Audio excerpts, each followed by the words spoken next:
le cadre de la série de podcasts proposée par le mouvement des femmes et filles pour la paix et la sécurité au Burundi, à l'occasion des 10 ans de la crise sociopolitique dans le pays, nous mettons en lumière le courage et l'engagement des femmes journalistes qui, malgré le risque, ont continué à informer, dénoncer et alerter sur les violations des droits humains. Dans ce deuxième épisode, nous recevons Nadège Irakoze, journaliste burundaise dont le parcours est profondément marqué par l'histoire récente de son pays. Nadège nous parle du moment où elle a embrassé la carrière de journaliste, de ce qui l'a poussée vers ce métier, ainsi que du nombre d'années qu'il y a déjà consacré. J'ai commencé ce métier en 2014 dans le journal Igihe. J'étais comme stagiaire à cette époque-là. Et puis par après, j'ai été engagée dans le journal Iwachu. Notamment, je travaillais dans le Web TV. Et par après, quand j'ai fui le Burundi, en exil, j'ai travaillé pour la télé Renaissance. Et par après, j'ai été engagée dans la radio RPA, dans la radio publique africaine du Gihugu. Et c'est là où je travaille actuellement. Et ce qui m'a poussé d'intégrer ce métier, c'est parce que je voulais faire ce que moi je ressentais dans mon cœur. J'ai eu la passion pour ce métier parce que avant d'intégrer le métier de journaliste, j'ai fait le droit. Et en faisant le droit, je voulais vraiment plaider pour les gens dont les droits étaient bafoués. Et le métier de journaliste, j'ai vu que c'était comme si c'était complémentaire. Et parce que dans le métier de journaliste, on fait le plaidoyer, en d'autres termes, pour les gens dont leurs droits sont violés. Et là, ils peuvent être rétablis dans leurs droits quand on parle pour eux. Elle revient sur les premières manifestations de 2015 et nous confie si, à ce moment-là, elle avait conscience de vivre un moment historique. Elle partage également comment elle a traversé cette période intense, à la fois en tant que femme et journaliste de terrain. Nous, les journalistes, quand on était sur terrain, on voyait vraiment à l'avance ce que les autres ne voyaient pas. On pouvait voir ce que le pays va endurer dans l'avenir. Parce que pour moi, j'ai vu que le pays allait sombrer dans des moments de guerre, si je peux le dire ainsi. Parce que on le voyait sur terrain. Le premier jour où j'ai constaté, où j'ai vu que vraiment on allait être dans des moments très très difficiles dans le pays, c'est quand on était dans la permanence du parti CNDD-FDD. C'était le congrès extraordinaire du parti CNDD-FDD le 25 avril 2015, quand le parti CNDD-FDD a désigné comme candidat pour les présidentielles feu président Pierre Nkurunziza qui allait briguer le 3e mandat. Là, on a vu réellement le danger que le pays allait encourir. Parce qu'il y avait deux blocs. Il y avait le parti CNDD-FDD qui disait qu'il va continuer à être sur le pouvoir. Il y avait l'autre bloc des politiciens qui étaient dans l'opposition, ainsi que la société civile qui disait non, il faut qu'il arrête. C'est pas Pierre Nkurunziza qui allait encore une fois briguer le 3e mandat. Donc, il y avait ces deux blocs qui ne pouvaient pas s'entendre à ce moment-là. Ce jour-là, on a vu que le pays allait sombrer. Et aussi, sur le terrain, en tant que femme journaliste, on a vu des menaces, on a vu des Imbonerakure du parti CNDD-FDD qui nous menaçaient, qui disaient qu'on était là pour dire des choses qui n'allaient pas. Donc, on nous insultait sur terrain.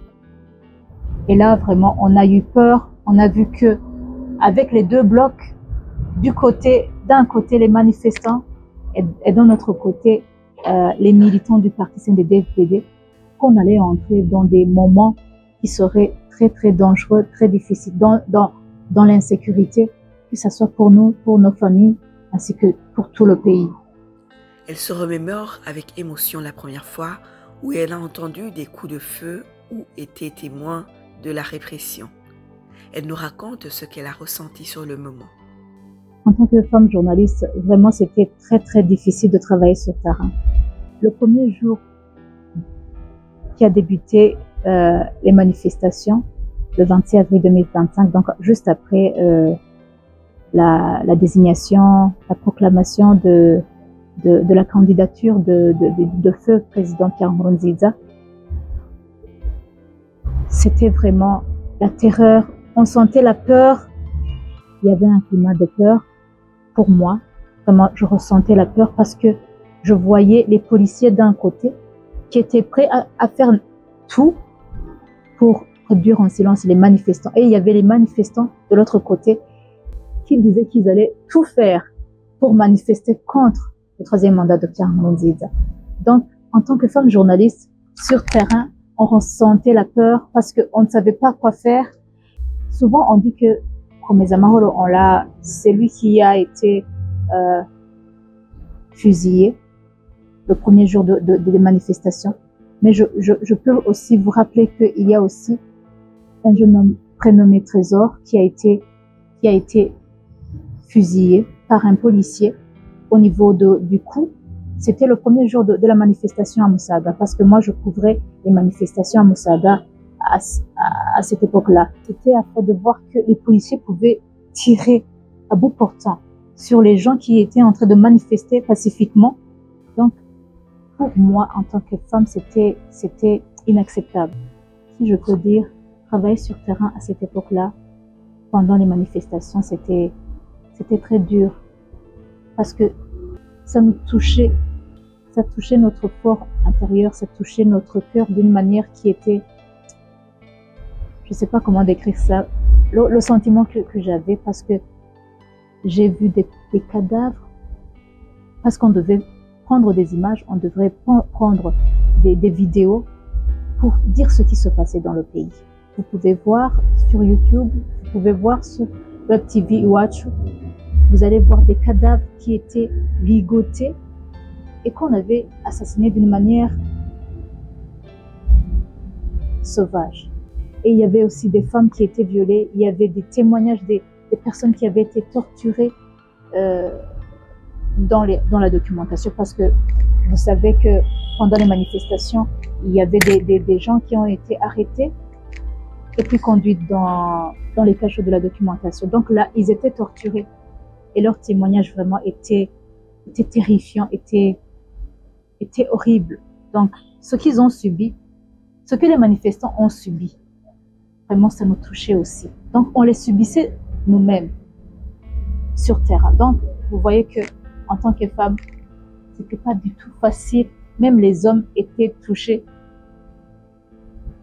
Alors, imaginez aussi nous les femmes, parce que c'était la première fois, c'était vraiment la première fois que je voyais de telles choses. En plus, venant des policiers. Certains souvenirs de cette époque continuent de la hanter. Nadège nous explique lesquels et comment elle a appris à vivre avec ses blessures invisibles. Même après 10 ans, je peux dire que c'est pas facile du tout d'avoir vécu ces moments de terreur, ces moments de peur, ces moments de voir les gens en train d'être tués alors qu'on regardait sans rien faire.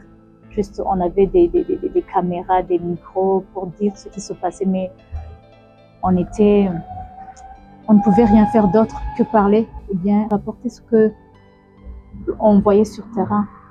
Donc, ce que je peux dire qui m'a vraiment marqué pendant ces moments, c'est le carnage qui a eu lieu à Mutakura, 8e avenue.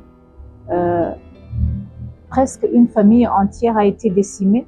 C'est notamment Franck et Fleury, les deux frères, qui ont été tués avec leur père ainsi que leur domestique. Donc quelqu'un qui travaillait chez eux. Et même il y avait d'autres personnes qui ont été tuées dans leur parcelle. Vraiment, ils ont été tués d'une manière sauvage. C'était horrible. Ça, je ne peux pas l'oublier parce que on est allé prendre des images après une journée après. C'était le 1er juillet 2015 quand ils ont été tués. Vraiment, c'est quelque chose qui m'a marqué. C'est pas seulement ça. J'ai vu beaucoup de cadavres, de personnes beaucoup de corps sans vie qui ont été jetés dans la nature, qu'on découvrait dans les rivières. J'ai vraiment plusieurs mauvais souvenirs, mais celui-là, c'est quelque chose qui m'a beaucoup marqué. C'est vrai, à cause de cette insécurité qui régnait dans le pays, j'ai fui le pays. J'ai fui le pays. Et maintenant, après 10 ans que je suis en exil, j'ai dû apprendre à vivre malgré ces mauvais souvenirs, malgré ces moments de terreur, de douleur, d'incompréhension, parce que jusqu'à présent, on ne comprend pas comment un gouvernement peut tuer son peuple de cette manière. Comment les policiers, les autorités peuvent tuer des personnes qui sont sans défense et souvent des innocents. J'ai eu la force de continuer à vivre et à faire ce métier parce que on ne peut pas se taire. On ne peut pas se taire face à ce qui se passe au pays, face aux violations des droits de l'homme qui sont en train de se commettre au Burundi. On est la voix des sans-voix. Vous savez qu'au Burundi, on ne peut pas parler de ce qui se passe. Lorsqu'ils parlent, ils sont arrêtés, souvent ils sont tués ou bien ils sont portés disparus. Donc c'est à nous de continuer ce combat. C'est à nous de continuer à parler, à plaider pour ces gens qui sont au Burundi. Avec le recul, elle nous confie ce que représente pour elle le fait d'avoir été témoin direct d'un tournant majeur dans l'histoire récente du Burundi. Vu qu'on était là à cette époque-là, pendant les manifestations, pendant tout ce temps-là en 2015, je pourrais dire que nous, les journalistes, nous avons été des témoins directs, des témoins oculaires des crimes qui ont été commis par le gouvernement burundais, surtout les policiers et les agents de la documentation. Même nos œuvres le démontrent, le témoignent. Malgré l'exil, malgré ce que nous endurons, malgré que le gouvernement burundais veut réduire en silence complètement les médias, ceux qui osent parler de ce qui se passe au Burundi, on va continuer à dénoncer ce qui se passe au Burundi, les crimes qui se commettent même aujourd'hui, malgré l'exil, malgré que la vie n'est pas facile en exil, malgré que notre métier en tant que femme journaliste n'est pas facile, mais nous allons continuer parce que on ne peut pas rester indifférent face à ce qui se passe au Burundi.